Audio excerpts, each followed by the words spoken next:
NetJets, leader de la propriété partagée en Europe, a dévoilé ce mardi 7 octobre son tout nouvel appareil, le Challenger 350 de Bombardier. Plus puissant et plus économique, le biréacteur peut transporter jusqu'à 10 passagers pour une distance franchissable de 5926 km à une vitesse de croisière de Mach 0,80. Un nouvel appareil qui répond aux attentes d'une clientèle essentiellement professionnelle.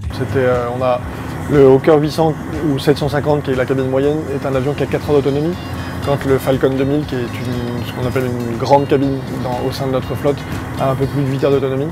Et donc le Challenger 350 vient s'inscrire entre les deux et offrir une vraie complémentarité tant en termes de voyage qu'en termes de confort. Équipé de 6 fauteuils club, d'une banquette mais aussi d'un système d'écoute en vol intégré aux parois de la cabine, le Challenger 350 intègre la gamme Signature Series de la compagnie. Et si aux États-Unis, 8 appareils sont déjà en cours d'exploitation, NetJets a aussi prévendu 2 avions d'affaires pour l'Europe, dont la première livraison est prévue en 2015. La première livraison, le premier appareil sera livré en milieu d'année prochaine. Aux États-Unis, il est déjà en exploitation. Et la particularité de cet avion, c'est qu'il vient ouvrir un nouveau segment dans la flotte de NetJets, ce qu'on appelle super mid-size, donc qui sera entre une cabine moyenne et les grandes cabines, et essentiellement pour des vols intercontinentaux. La compagnie aérienne américaine, filiale du groupe Berkshire Hathaway, dont la clientèle est composée à 70% d'entreprises, a aujourd'hui passé commande pour 125 Challenger 350, dont 75 fermes.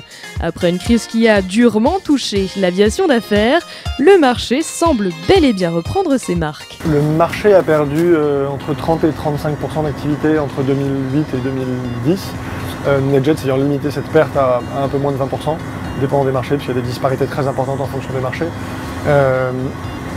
L'activité a été stabilisée à partir de 2010 jusqu'à 2012-2013, et on ressent un certain dynamisme, notamment aux États-Unis relativement fort,